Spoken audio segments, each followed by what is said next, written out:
আসসালামু আলাইকুম। মই আপোনালোকক দেখুৱাইছোঁ চাহপাত তোলাৰ দৃশ্য। কেনেকৈ বাগানৰ মাইকী মানুহে চাহপাত ছিগে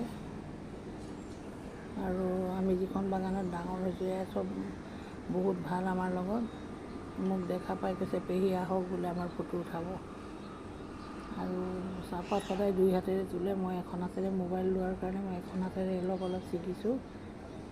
মনটো খুব ভাল লাগিছে।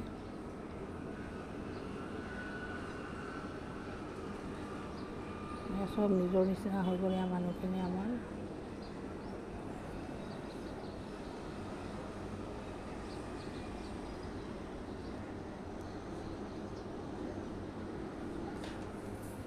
তেওঁলোকে দিনটো চাহপাত ছিগে কাম কৰে, কিন্তু ঘৰ দুৱাৰো বৰ পৰিষ্কাৰকৈ ৰাখে। আৰু আজিকালি ল'ৰা ছোৱালীবিলাককো ধুনীয়াকৈ পঢ়াই শুনাই ডাঙৰ ভাল ভাল স্কুলত পঢ়ায়।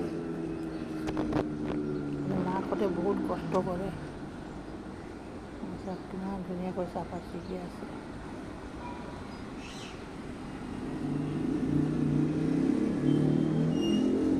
আমাৰ ইয়াতে হৰদী নামৰ এটা জলপ্ৰপাত আছে, অকণমান আগত গ'লে পোৱা যায়।